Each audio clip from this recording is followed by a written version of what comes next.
The broadcast is now starting. All attendees are in listen-only mode. Well, good morning, everyone, and thank you for joining us for our webinar. I'm Jenny Bailey of the Agile Business Consortium. We're the not-for-profit member organisation who are leading, promoting and enabling business agility worldwide. As with all our webinars, we're recording this broadcast, so everyone who is registered will receive the broadcast in the follow-up email, along with the slides that we're going to be presenting this morning. If you have questions, we really welcome questions, actually. Send them through to us. We can see them on the system here when you send a question through. And if we have time, I'll be putting them to my guest after the webinar, if we have time.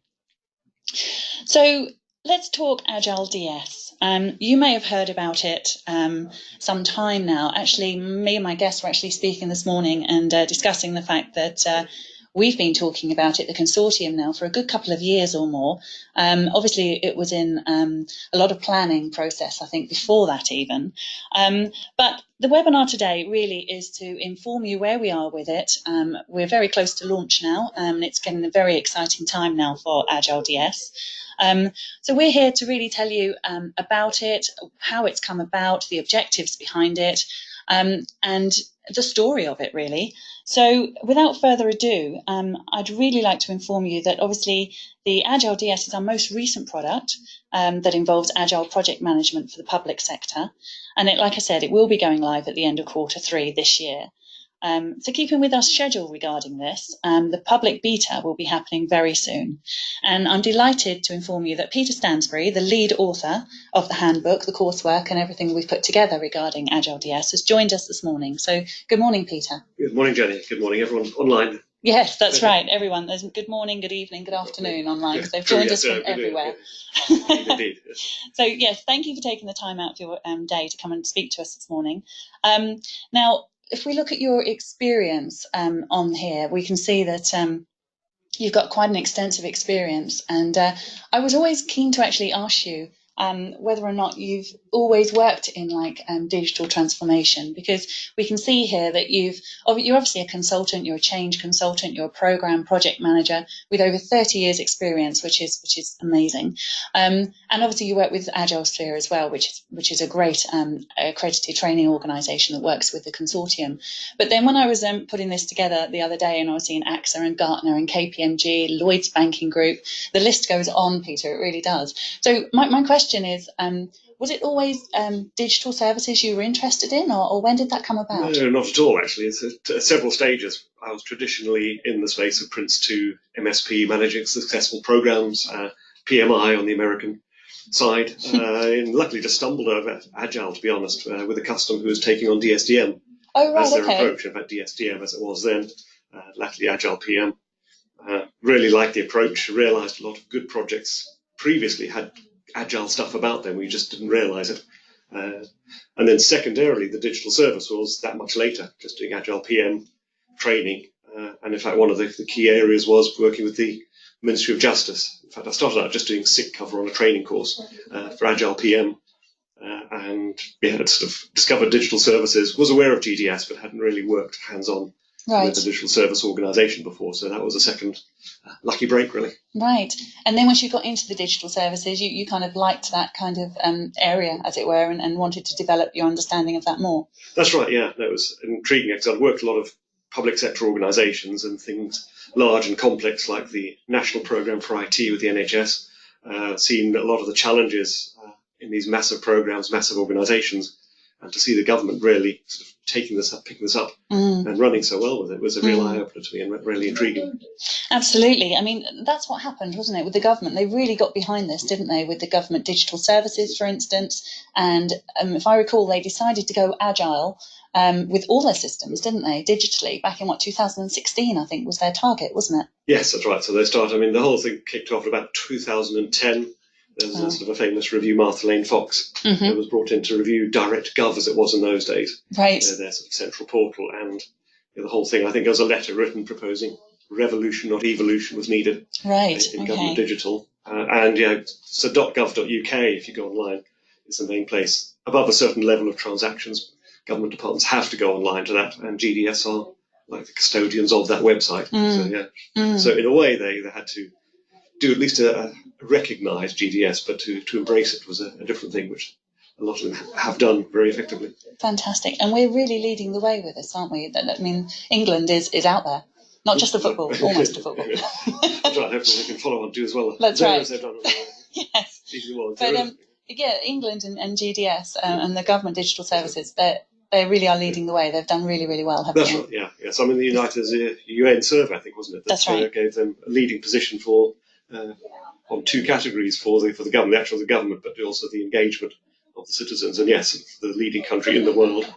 And GDS, certainly the approach is being recognised and looked into all sorts of countries around the world, and then looking to the UK, looking to the GDS approach. Absolutely. Saying, can we do the same? Yeah, that's right. And then we looked to the GDS approach, didn't we, with this idea and this product and this why it all came about, because we obviously based our idea initially on Agile PM, the world's leading certification in Agile project management, because that was the framework that we thought in our minds that anything digital would be able to fit to automatically. But there was a problem with that. It didn't quite work, did it? That's right. That didn't quite work. No, it seemed like a natural thing, but not only to us, to a lot of government organisations looked at GDS and as a service standard, as a framework, but there wasn't really any direct specific training for that method. And the closest thing to it, a lot of people saw, was Agile PM. It recognised projects, which still are a big thing in government sector, but it was an Agile method. Okay. And for a lot of people, that became the chosen sort of accreditation, chosen training course to get them close enough to GDS. Okay, well, let's go back a couple of years then, and let's really look at the trigger, I guess, of where it all started, how it started, and how we, how we kind of really seamlessly tried, in a way, to put Agile PM with the GDS cycle, and really the reason for doing that was the fact that there was different terminology, wasn't there? And we needed a bridge to bridge that gap. We did indeed, yes. So if we think about it, in effect, the starting point was what a great match-up, and sort of Agile PM was this generic Agile framework, can play nicely with all sorts of other methods. Therefore, let's just slot in GDS, compare a few terms, maybe have a sort of a glossary, a map across from one to the other. But doing that, we found really the two didn't meet up at all. So those who know their Agile PM will recognise on the slide the life cycle, pre-project feasibility, foundations, etc. On the GDS side, they had their own life cycle, discovery, alpha, beta, live. Right. So not even a single word in common, not only do they look different, feel different on there. So the real challenge doing a training course is saying, well, okay, we've got the exam on Friday, learn the life cycle on the left. Yeah. Come Monday morning, throw away that life cycle. Yeah, and start working. Pick up the alpha, beta, live. That's right. Yes. That was going to cause a lot of confusion out there. Yeah. Okay, all right, I understand. So we really set out to, like I said, build a bridge and put that together. But what we actually did was adopted the user research and everything that we needed to do to make that as sound as we could possibly make it. That's right, yeah. So one of the recognitions alongside the possible need for an AgileDS type training course was the fact our training creation is a very waterfall process. We tend to sort of lock people away in a room for an awful long time to write a book, make sure it's proofread, make sure it's perfect, so the formatting's right, send it off to the printers, make thousands of copies to keep them cheap, get the exam questions written, and after a long period of time, there's a big reveal, which is sort of ironic for an Agile organisation to say. It's quite waterfall, really, isn't it? It's not as traditional as they get. Yes, absolutely. So we stopped that there and then, so a good couple of years ago. Yeah. So let's adopt the approach, and we thought actually, well, let's even take it through its own process, the process of doing that. Okay. So a very short sort of, I suppose a lot of conversations were possibly our extended discovery phase. We then moved into an alpha phase of prototyping on there, looking at interviewing people who'd been on training courses, interviewing people, commissioners, people who are purchasing the training, what they're looking at, and starting to test some of the concepts. Because we mentioned the life cycle, but it wasn't just that. For example, the roles and responsibilities, there was barely a word in common on there. Both have their own set of principles that they use on there. Which ones are they? Start test. So testing some of those combined concepts was the first part of the alpha. And again, in true Agile style, we did it just on bits of paper, printing things out, drawing, sketching on bits of paper. Okay, like Post-its, for instance, on the wall and that kind of thing. A lot of workshops. Yeah, keep it lo-fi. Yes. Very much into. Yes. The other interesting thing about Agile PM and GDS did a fantastic amount of work at putting the user at the centre of design. And there's a great expression they use, which is citizen over government, Right. which says, if in doubt as a government organisation, where you have conflicting needs of your department versus the citizen, you should give the citizen the final say. Clearly, there's legal reasons and cases when that's not the case, but where you can't make a strong enough case to have your way, then the citizen way rules. Okay. So that's good to know. Good. Yeah, absolutely. So was it at this stage we brought in a Ministry of Justice? That's right, yeah. So one of the organisations I've been doing a lot of training with was the Ministry of Justice, and they were making great progress at that time in agile delivery of a new system there. So they were involved in the alpha, and in fact, we then moved on to private beta phase on there, but they were able to provide input. So a couple of things we tested. We'll actually take one step back. One other thing we did do was appoint user research organisation, FutureGov, right, on there. Said, we can just do it ourselves. Let's get the professionals in to talk to our users. It's kind of unnerving as a trainer. You're used to just having a sheet at the end that people fill in and say what the course was like, but shall I leave them in for a one-to-one interview with somebody else, and then you have to leave the room and say, let them talk about you behind your back. Well, not really about me, but yeah, about the training. So two key assumptions we're testing, really. One, was there really a need for this training course more targeted what they did every day, or was it just my assumption? Clearly the frustration was clear in the candidates on the day, but yeah, assumption one proved true. Everyone who'd been on the course, and even those who hadn't, were very clear they wanted a course that was much closely aligned, but spot on to what they were doing. Oh, fantastic. And assumption two was, well, what about the examination? We believe accreditation is a great thing, but what do the users actually feel? Do we also need an accredited training course? And secondarily, there's a very strong yes to that they clearly wanted for the development. Gave a focus to the training, gave them recognition, helped with their CPD, continued professional development. At that stage in the alpha, we then sort of stop, review, as you do with the life cycle. It's like a gate. Is it worth moving forward? Of course. And the clear answer was yes, let's do a private beta on there. So limited audience, as the methodology says, from a GDS style. Yes, just for clarification, we whizzed past it, but yes, so the GDS life cycle recognise the idea of a discovery alpha prototyping, a private beta when you launch the real thing for live, but to a restricted audience in some form or other. Okay. And we were obviously putting this out to the public sector, weren't we, predominantly? That's right, yeah. So the view seemed to be that the sort of almost your concentric rings, that the public sector themselves would be the key target, but not the sole target. But that would include sort of organisations like the NHS, local government was starting to adopt it as well. Even though they wouldn't have to go through GDS on there, they saw the benefits of doing it. Then outside that, suppliers into the government ought to be able to demonstrate their ability to deliver. But the reality is large organisations, complex organisations and government organisations share an awful lot in common. So really anyone going down that digital service route, because basically GDS are trying to make government services digital, just as commercial services are digital. Yes, and make them look and feel the same. And so by reverse, it should really be applicable to anyone wanting to do digital service development. And then from this user research, that there started to be a bit of a buzz around it, didn't there? There was an excitement that grew. Yeah, it did seem to. So very quickly filled up the private beta. In fact, had to turn some people away. That was an interesting exercise because we also therefore realised the private beta has to be a version of the real thing in real use to keep with the method, which from an exam point of view or a training point of view means we need a training course plus a book plus an exam. So we did actually create an APMG. We had more work to do, didn't we? So suddenly realised how much it takes just to get that private beta out. Of course. So quite a lot of work. And that's great to mention also, that APMG International, they were involved right at the start and they jumped at the opportunity to work with us on this, didn't they? They did indeed, yes. So again, they've sort of recognised exactly the same thing. It's historically quite a linear process on there, and they are more than happy and quite keen to put their name to it and put resource onto it. So yes, we'll write a set of exams that could potentially be ripped up and thrown away at the end of it, depending on what we learn, and work very closely to tight timescales. And yeah, made the whole thing possible, really. So then after this, we definitely had a project on our hands, didn't we? We did indeed, yes. So two sides to that. So one of the interesting areas was around, we did a private beta. A good dozen organisations, including, so the MOJ and Newcastle City Council were two of the key people in the alpha phase, a good dozen or so organisations in the private beta. And two things we did. One, we thought a key benefit of Agile PM unsurprisingly, was project management. Mm-hmm. Hint being in the name there.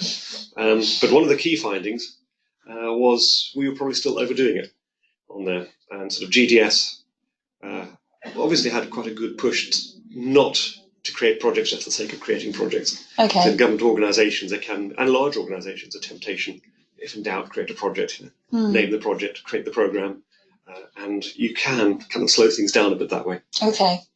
So that was a key early learning, saying actually we'd overemphasised that. So for people who follow Eric of the lean startup and the MVP, minimum viable product, there's a concept in there that Eric talks about of pivot or persevere. Right. So do we sort of pivot? Are we in the right direction? We test our assumptions, or do we change direction in a structured fashion? Okay. So we had that on a project basis. So that was really, yes, we persevered on the line of the course was definitely the right thing, accreditation definitely the right thing, but we kind of over-egged some of the concepts. One of being, just everything is a project on there. So that was, we then ran a second private beta, which hadn't been in our plan originally. But being Agile, we had to pivot and adapt our plans according to the latest information. So one of the findings, therefore, was really to, at one level, adopt sort of almost entirely the GDS lifecycle, discovery, alpha, beta, live, your beta and your private and public divisions on there. And that's, in fact, from our own project point of view, that's where we are at the moment, sort of halfway through that beta. 2 private betas under our belt. Second round went smoothly. Everyone seemed happy with what we did. A few modifications, a few tweaks, and then we're now preparing for the public beta. That's right. Publish of the handbook. And the handbook's actually been printed now as well, hasn't it? Which is a very exciting time. So the launch is imminent, really, isn't it, at the end of this year? That's right. Obviously after the public beta now. Yeah, so we're thinking it's going to be about 3 months worth of public beta to make it worth doing, make sure we've got spread the net wide enough, tested it widely enough. And again, the view would be potentially to therefore review and re-release a new handbook at the end of that point and revise accordingly the exams. It may be nothing needs to change, but the expectation is still be some refinement to do, and then we'll be into the live phase. That's right. With a long tail there to keep us going. Yes, keep getting the accreditation. And during the research process as well, we had a guidance book as well, didn't we, that we put together? But we almost put it in loose sleeves, didn't we, so it could be swapped and changed out, because obviously it being the Agile process that it was. That's right, yeah. So then one recognition was, 2 parts of it. One, we need to get these things done quite quickly and cheaply, and your big perfect bound books weren't necessarily the way to go, but even there's a psychological element to say, something that's perfect bound and looks glossy, looks quite final. Yes. And people sort of feel they can't really touch it. That's right, and also can't possibly comment on it as well. Yeah. And we wanted the feedback, didn't we? Exactly, so we didn't want that finished product anywhere in that occasion, really. We wanted it to be a draft, really. Yeah, exactly. And to look that way. And so and delivery a little bit lo-fi, so yes, printed out, spiral bound, ring bound, loose leaf, call it what you will. Bit of red ink at the front. In fact, each one came with a letter from Consortium chairman Jeff Ellingham. I think it started out as saying, "Thank you for being our guinea pigs." That's right. There was a letter on there. And there was sort of some nervousness around with all of us, just saying, how will people react? Would it have a negative impact on our image to say we can produce something that's not properly proofread? I think even the introductory text of the first 10 chapters have been proofread. These last chapters haven't really been proofread at all. So expect to find some errors. We can pick them up as we go through. We had a few waivers on it, didn't we, in that respect? Yeah. So I think they're waterfall wobbles, I like to call them. Absolutely. I mean, I think it's right in saying for the consortium, this was a real new way of doing things as well. This was a bit of a learning curve for us and a new adventure in lots of ways as well. But obviously backed up by FutureGov, the research, the alpha and the beta that we were putting together, and the demand that was coming from the public sector, that they were kind of giving us the authority to continue with it because they were seeing the benefit of it. It just kept us going, didn't it? It did indeed, yeah. And so we went to a number of conferences and so on and sort of trailed the content there, tested it out on the audiences there, really. As we found new things, we could present a modified version or something. And the demand was clearly there. And not only for the Agile Digital Services, but specific. We've got some future plans for that as well, but looking at specific challenging areas like Agile contracting and Agile procurement, which whilst these aren't covered in any detail on the AgileDS training, there's clearly an appetite for do this and more. That's right. It kind of came hand in hand with the Agile procurement, because obviously we did the Agile, the DSDM project framework contract, didn't we? Yes, that's the right, Agile contract that came out, and that was in 2016. So it was around about the same time that we started obviously working on the AgileDS stuff as well. Okay, so let's look at the life cycle. Like you say, that's the simple one. We took that one from GDS and we adopted it, and it worked for us. And then from there, we've obviously got the multi-service project. That's right. So we're saying if you can keep it simple, do keep it simple. That's sort of the watchword. But let's recognise the fact that projects are required on there. But only then do we look very carefully at why we're spinning up this project and make sure we structure it correctly and don't overdo it, make it too big just for the sake of it. Look at the user needs, look at the business needs, look at the project needs on there. Another great piece of work GDS have done is around service terminology. Okay. And they had a good expression to say that nouns make bad services and verbs make good services. And so we started to adopt that. And one of their classic examples is anyone remembers sawing their vehicle. We used to call it a statutory off-road notification. It was a piece of paper. That's right. It was sawing, wasn't it? Yeah. But you call it that was tax. Taxing, yeah. So a typical government thing, we create a large complex form, we give it a long complex name, shorten the name, and then it becomes a verb. So we say, I'm sawing my car. And the danger is, therefore, when you go digital, you just sort of almost create a digital copy of that form. And GDS were very strong on not doing that. And saying, okay, sawing your vehicle, that's all internally focused. It's all about your forms. It's all about your paperwork. Where's the user in all of this? And what you want to do is license your vehicle, tax your vehicle. I can't even remember what sawing stood for, or sawn. I remember seeing it on the paperwork. Well, but I can remember that, but yeah. Statutory off-road notification. Thank you. There you go. That's what it was. That's how people like me remember the full names, isn't it? Yeah. So if we extend that example of verbs, so the reason we have a project, one of my examples is around the Ministry of Justice. Okay. Just say, if you look at the high-level services in the court proceedings, you might say part of that is defend a case from people, or prosecute a case is another service on there, and then from the judge's point of view, it's adjudicate a case. So you've got those high-level services, and conceptually, you have to start coordinating those. You can't clearly release prosecute a case as a service just on its own. I guess there's some extremists might quite like that idea. Do away with defence, who needs it anyway? But no, in reality, we can't do that. Therefore, you've got to start coordinating those things on there. So hence, if we follow through a complex project, multi-service project, we're saying there's a pre-project phase, and this very much taps into the Agile PM approach on there. Position it within the portfolio, as the expression goes. In fact, Agile PM doesn't really recognise a program. We talk about portfolios and projects. So we've kind of brought that up to date to an extent to say pre-project is all about positioning a project within a program, within a portfolio, how your organisation is structured. Okay. You do enough of that, just looking forward, planning just to a sensible horizon just in front of you. Just enough. Just enough, exactly. Absolutely. Another good Agile principle there. Absolutely. And so we're just into a discovery phase, and again, we try to do just enough discovery for the project, but we want to kick off development of a service as early as we possibly can.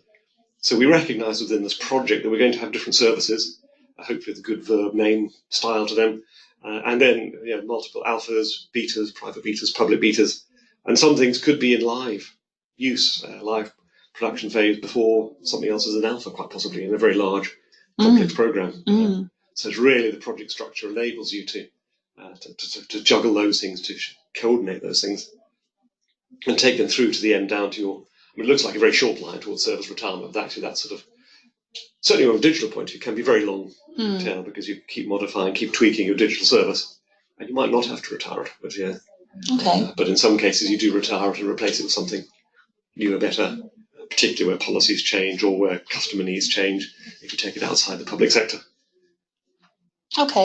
Okay, so moving on from the multi-service project then, we're looking back at what the roles and responsibilities, and these names had to be changed, didn't they, as well, like you were saying? Well, exactly, yeah. So two reasons for that. One was a general point that on training and the Agile PM approach talks of roles and responsibilities, but emphasises the responsibility is the key.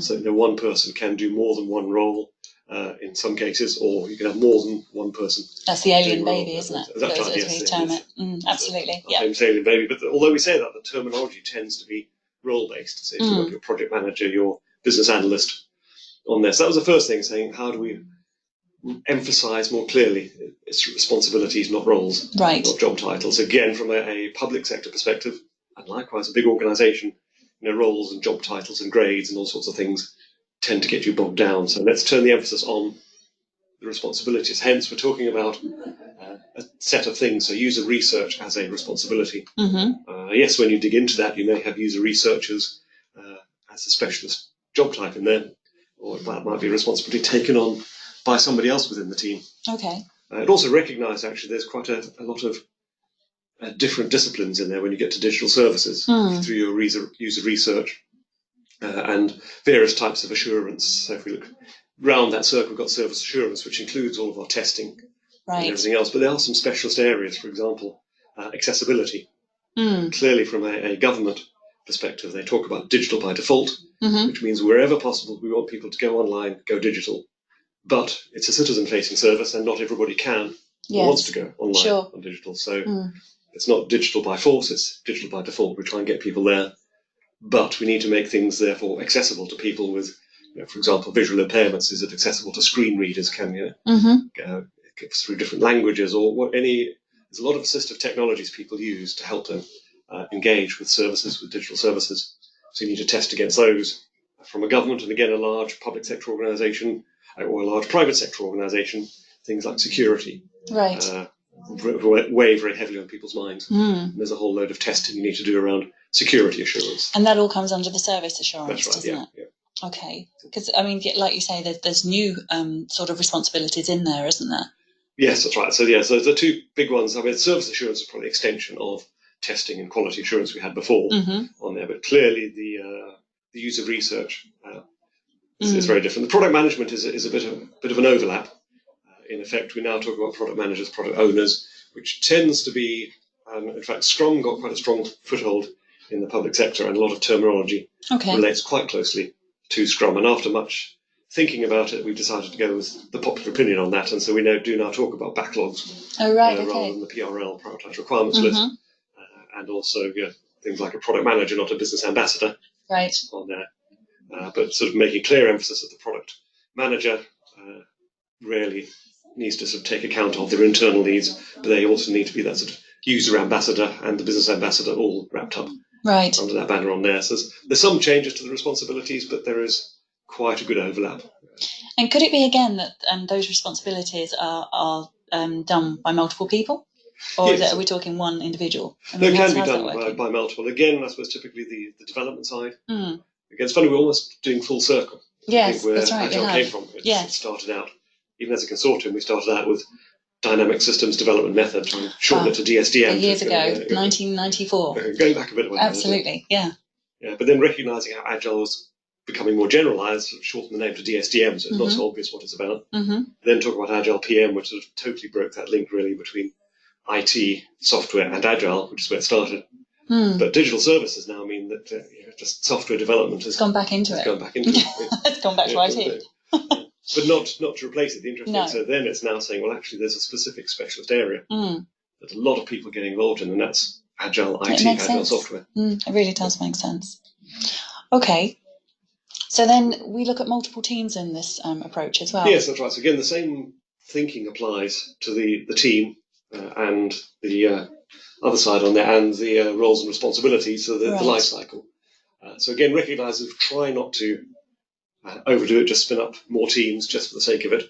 It's going back a long way pre-Agile for anyone who could cast their mind back to the Mythical Man Month as a book that was written ages ago about the risk of adding more people to the team. Right. For those who haven't read the book, the basic premise is that if a woman takes 9 months to have a baby, how long does it take 9 women to have a baby?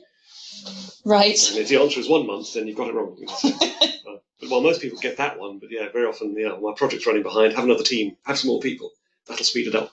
Throw people at it, basically. Throw people at it. And the danger is, and the finding in the key part of the Mythical Man Month book was, if you throw more people at a project that's falling behind, it's going to slow down even more. So be very cautious about it, but with that caveat, there are clearly times when you can set up multiple teams. And therefore, we then sort of give some guidance into how you might structure and think about managing coordinators, multiple teams. And when through the life cycle, sort of don't start too big too soon. But yes, embed that in with your project management. And obviously that's where we have the steering and leadership responsibilities come into it as well, don't we? Yes, that's another area that was we found we need to sort of fill in a few gaps, so to speak. The Agile PM approach with the alien baby, for those who know, there's like a solution development team That's level right. of the body of the baby, and then the head is the project level. And there's some recognition of the fact that we have a steering project board, some sort of steering leadership, but there's really no more talk about that. And we're actually saying now, in the reality for most organisations, their steering leadership was quite well structured, but did cover more than just the few roles that we had defined in Agile PM. So a relatively small project, Agile PM works perfectly well, and it certainly doesn't stop you expanding, but doesn't give you guidance. Sure. So we felt in this case that whole steering leadership needed to be given. I think this is a whole. I mean, this evolved, didn't it? So it did indeed. Yeah. We could start and tailor things purely for digital services. Yeah. So we could think slightly different, I think, with this one as well, couldn't we? Yes, that's right. I think it's very specifically targeted. So not to say we got it wrong last time, but it also recognises the second thing. Over digital services needs a new approach, but also these large organisations, it puts more of the emphasis on the leadership becoming agile as well. The danger if we just talk about the project board. And that's one of the myths. Yeah, that's one of the myths, isn't it, with Agile? Everyone thinks there's no governance and it's all just about speed and getting to the end result. Yeah. And we know that that's not the case. There is governance. There is certain criteria that you have to follow. So it's not about that. So I think that's a really important point to raise. In all honesty, there does need to be leadership. There does need to be governance. Yeah. But like Jeff says on one of his videos actually on the website, it's all about giving the control and the autonomy to the people that are closest to the information. Yes. And learning from there, really. Yes, that's right. So, I mean, Agile PM talks about relatively, within those bounds, but any form of delegation, we talk about empowered teams in Agile PM. That's right. That's exactly the same thing on there. We talk about servant leadership, specifically in a particular case around the team leader role in Agile PM, but we realise it has to be practiced at every level. And again, we're now saying in the steering leadership, need that side to it as well. Okay. So if we move on from the multiple teams then, let's look at the increments moving forward. The incremental side of it. So again, one of the key opportunities provided by digital services is to really release an awful lot of increments very quickly. So in some organisations, it can be a matter of hours from a new feature leaving the developer's laptop to appearing on their website or on their digital platform. And it can be that quick in some organisations. To an extent, Agile PM, although it says you can do it, be as flexible as you want, it almost led you to say, well, if you're releasing at the end of every sprint, every time box, that's a great thing. We don't go any further. And you do increments, but we still push people slightly towards quite chunky increments. We've got a deployment phase in there that still has its merits. But we found that we really want to unlock the whole sort of lots and lots of increments. Okay. Was part one of that thing. And the other finding was MVP, the minimum viable product, is a widely used term now, adapted from the lean startup. But one of the findings was this can be a bit sort of used incorrectly, I would say. If you go back to the original idea, it was all about testing an assumption, testing your initial ideas. The lean startup had this idea that small startup companies too quickly became like large organizations and did the waterfall type of thing. Right. The MVP often is used as often I found they tend to be too big. People say we're releasing an MVP, but we put a lot of time, a lot of effort, and it's almost too late to pivot. You've discovered not quite working. Right. So the danger. So we sort of came up with the concept, tested this, and said, well, if we use two concepts already in use, the MVP and the MMP, or minimum marketable product, and say we're probably going to need to release a number of small MVPs in order to assist our learning, particularly when we're moving into a new territory for the digital area. And only once we're happy we're in the right direction, we've pivoted as necessary on there, then do we move on to the minimum marketable product. Okay. And that's where, sort of, as you all know well, on the marketing side, all the activities involved. But from a government organisation, we say even if you don't have a marketing department, you still do all that stuff about the training materials, the promotion. You try and build up demand for your service, get people to use it. So that only later on do you start investing that money in there. And one of the expressions used is about you should be slightly embarrassed by your MVP. So we often push people into that. And if you're not embarrassed by it, you've probably left it too long, done too much. So okay. And then finally we then say, and then once you're out there live, you want to be releasing lots and lots of increments on there. And so organisations like the Ministry of Justice, we found they're now in a position where they are releasing software on a fortnightly basis into their live environment, which is a real radical change from where they were. Is that where you get to lovable? Is it? That's right. Well, hopefully so. That's where we're targeting towards there. Yes, you need quite a few to get towards lovable on there. which really is one other interesting thing. I haven't put any slides on that too. We don't dig into detail, but we talk about some additional prioritization methods as well. Because one of the dangers we also found in large projects with Moscow is a great technique, love it.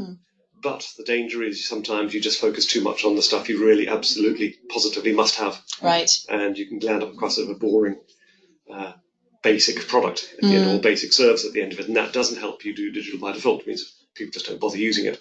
Right. And that was a classic problem of a lot of government services. What they went online, went digital, but nobody used it because it was just like an electronic version of what they already did. So it needs to appeal, basically, then, doesn't it, to the market? Yeah, so we had the concept of aim for a lovable service, what people really, really want to use it on there, and talk to their friends about it and say how fantastic it is. That's got to be our target. Yeah, and I think looking at GDS and the gov.uk, I mean, everyone that's gone online to do their tax and look at the forms and everything that are on there, it's very simple, isn't it? It is, yeah. I mean, there's nothing fancy about it, which I think is great, but it still appeals because you can get to A to B where you actually need to go, which is, I mean, let's face it, you don't want to linger on there. You just want to get your work done, pay the money, whatever you need to do, and move on. Job done. Exactly. No, you're spot on there. Now, one of the trouble with a lot of government services is they're not designed to be fun. You don't do them for pleasure. No, you don't. So if you make it as painless as possible is often the goal. In some cases, it is helping you do things, but it's often just enabling you to do stuff. You're right about taxing your car. It means you can drive. The great one I used recently, if anyone's used try to renew a passport. It's amazing now. You can go down to the photographer, have your photograph taken. They'll give you a digital link, a URL. You can go online, renew your passport. You can type in the ID number of your photo. It loads it up onto the site, and if you're happy with it, as long as you haven't changed, if you don't look like your photo, you have to get it signed the old-fashioned way. Right. They get that little photograph and somebody has to write a statement on the back. That's right. Tiny micro-dot writing. Yes. But if you haven't changed, you just upload your digital photo and say, yes, that's me. Wow. And hey presto. So the whole thing, end-to-end, you don't need to fill in a form, write on a piece of paper. It's very good. That, which is just amazing. That's very good. I think mine's coming up next year, so I'll, take note of that. Definitely go digital, yeah. Try the photo. Always. Absolutely. Okay, well, we're loving the lovable product. That's what we're all aiming for, really, isn't it? With digital services, we want that product. So, but there's obviously some leadership and governance elements that we need to take into consideration as well, because, like you said, that's a lawnmower motor, is that right? It is indeed, yeah. Okay. So if any great fans, as I am, of Yes Minister, Yes Prime Minister, okay. There's a great line in there where they talk about we have a system of governance with the engine of a lawnmower and the brakes of a Rolls Royce, where everyone's got the power to stop something from happening and nobody has the power to start it. Right. On there. So it's pushing, and that's also true, I find, of any large organisation, that governance is one of the areas that can get in the way. Yes. Of their slow things down, and you can make your teams agile. Yes. But if you don't have agile governance, agile leadership, you're just going to run into a brick wall, really, and they'll be dabbing on those Rolls Royce style brakes all the time. So in this case, not only have we talked a bit more about the roles of leadership and governance, we do have two sets of principles to the AgileDS course. One is the general principles that you use for developing your service. But there we have a separate set of governance principles on there. So we then encourage all people on project governance to therefore sort of abide by, be aware of these leadership principles and how they make sure they don't get in the way and make sure they're doing the right. Sometimes, for example, things like go see for yourself is a leadership principle. Breaking that habit of, your senior people tend to be used to seeing PowerPoint decks, and they see traffic lights, they see RAG statuses, they see trend lines, they see percentage completion lines, they see all sorts of things like that. You just sit at your desk and absorb this stuff. But it's all proxy. We often talk in digital service terms about the thing, the service or product. And show me the thing, go and see the thing. So we encourage people to go down on the shop floor, go down and see. Fair enough. Go and have a look, go and see the team. Happening. Just walk around. Don't look at your PowerPoint, go and see the real thing. That's where it's at. So that's where we push people down on the agile leadership, agile governance perspective on there. Is that where the trust and verify comes in as well? That's right, yes. That's another one of those. That's another one of those principles, yeah. So it's absolutely spot on. So that's a very good one as well, and just that balance between, because often we talk about governance, or governance being a critical friendship, so a good governor is a critical friend, and you've got to get that balance right. And that trust and verify is exactly that. So you implicitly trust the teams to do their management by exception, to escalate only when needed to, you empower them to do it. But at the same time, you don't just leave them to it. So again, it's getting that balance. So trust them, but go in, keep verifying that they're doing what is right. And if you need to adjust, you're empowered to adjust the boundaries or adjust what you need to do, you can do that, but start from that basis of trust.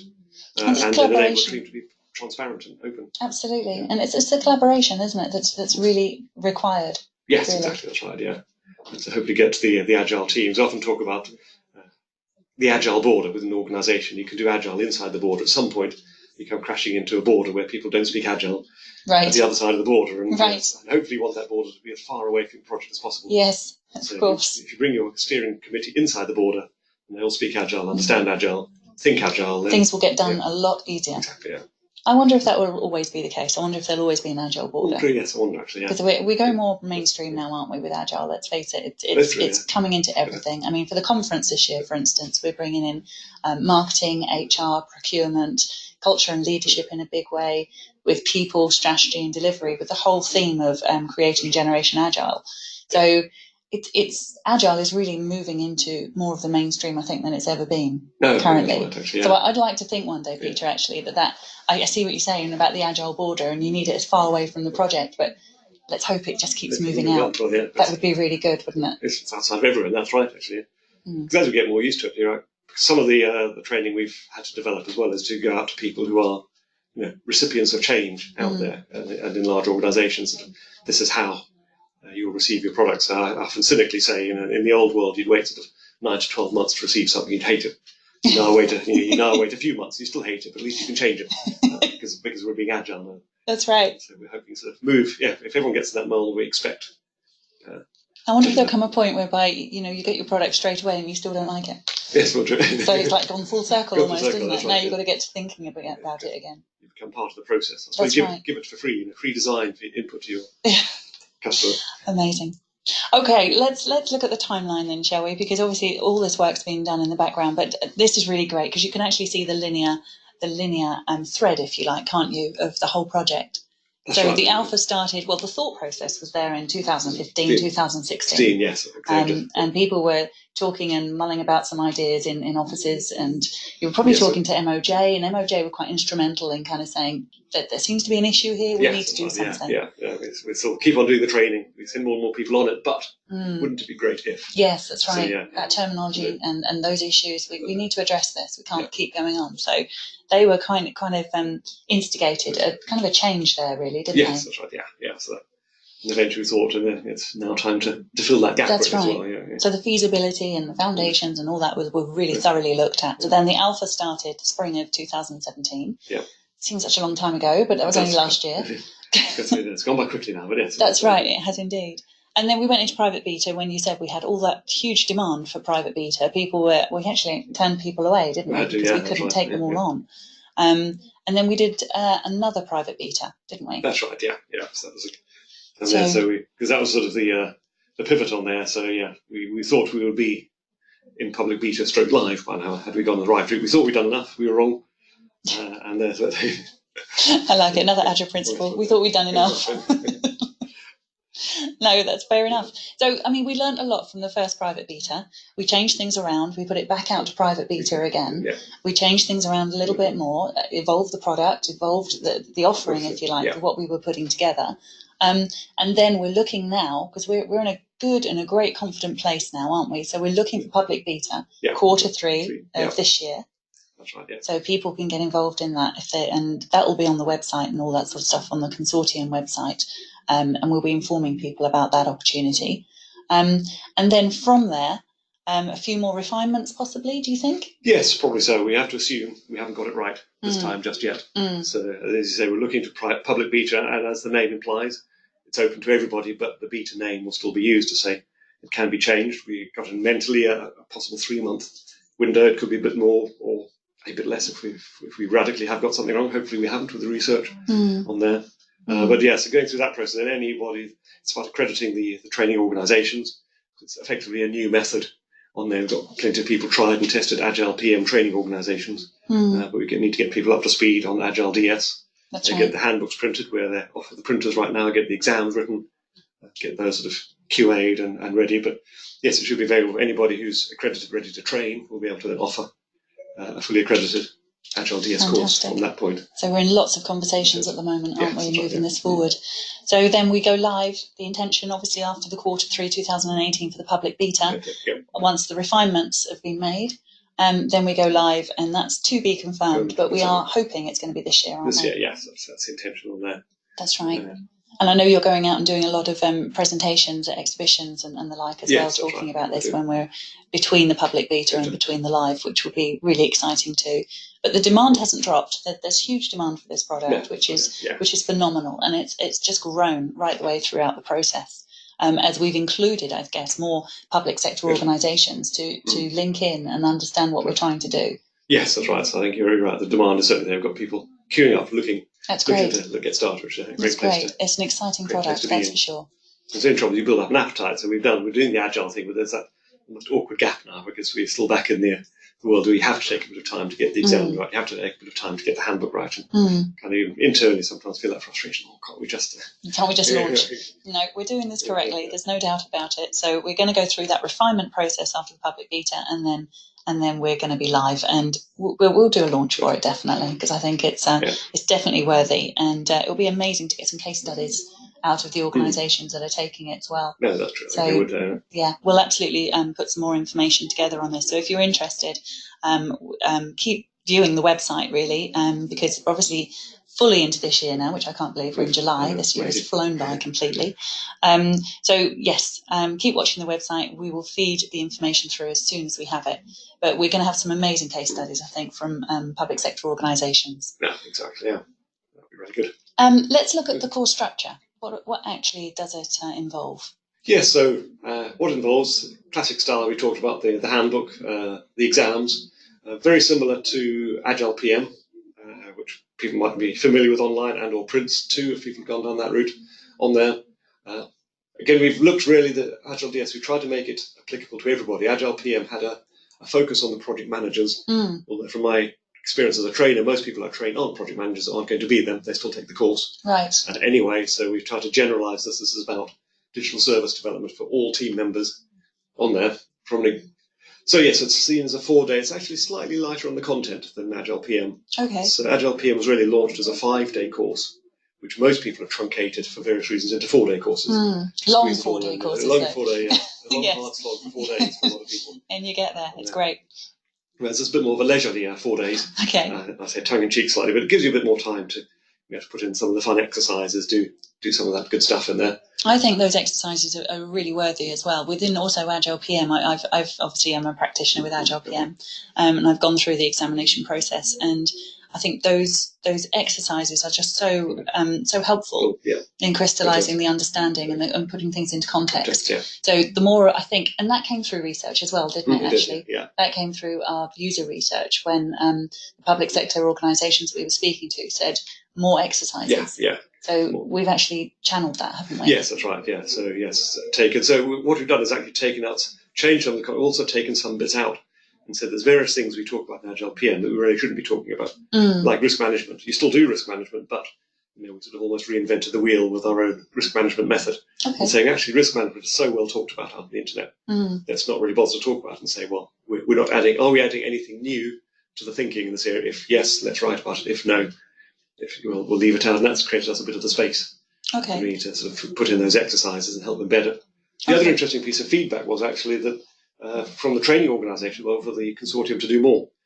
We'd always assumed that the ATOs would want to create sort of customizations, all the stuff for themselves. But the feedback was actually we'd like more sort of consortium accredited stuff, be it exercises, be it add-on training courses, extensions to AgileDS. So we're working on that, aren't we? We're putting that together.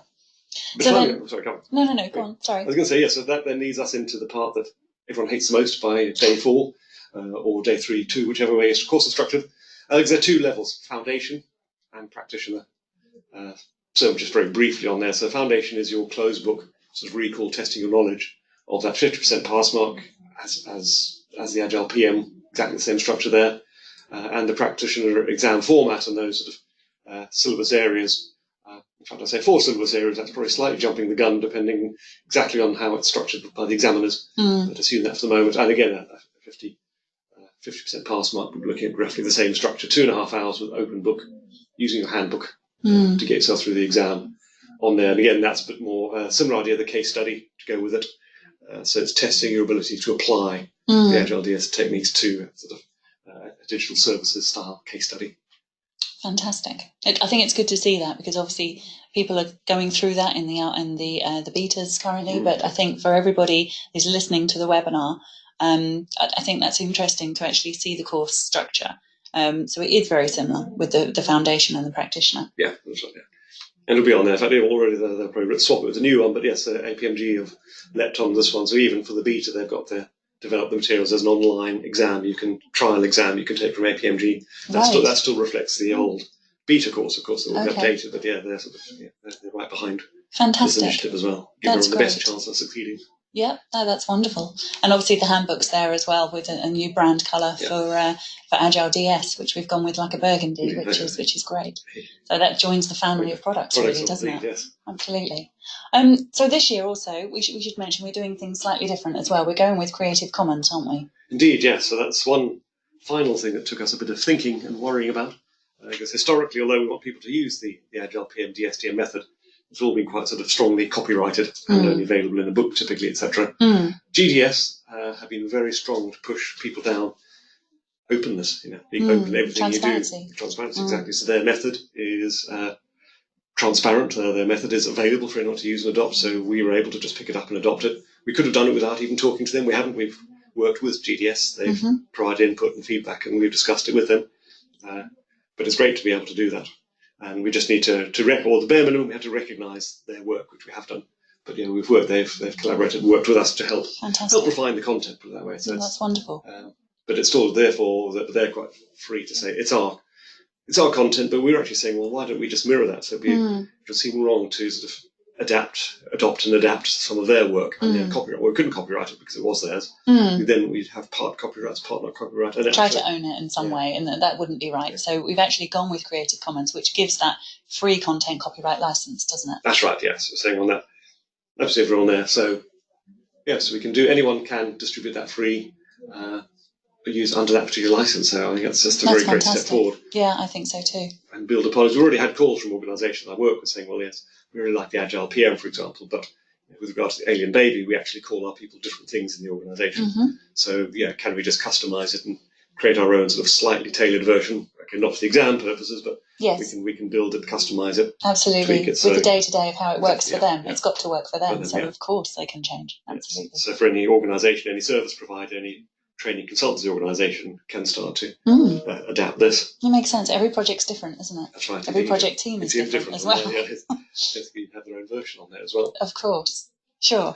Okay, so we've gone with Creative Commons, and that makes a lot of sense. So all the information you'll be able to receive. It will be on the website. It will be open for everybody to view and read and download, which will be great. So I hope that'll be a great thing. So of course the real danger was that currently books are sold either as a standalone book or part of a training course. There'll still be part of the training course on there, but the worry, of course, will we be losing money by offering free training? They'll still buy the books, but that now means somebody could then take a book and make their own copies, as it were. So would we damage revenues? And it was balancing that versus...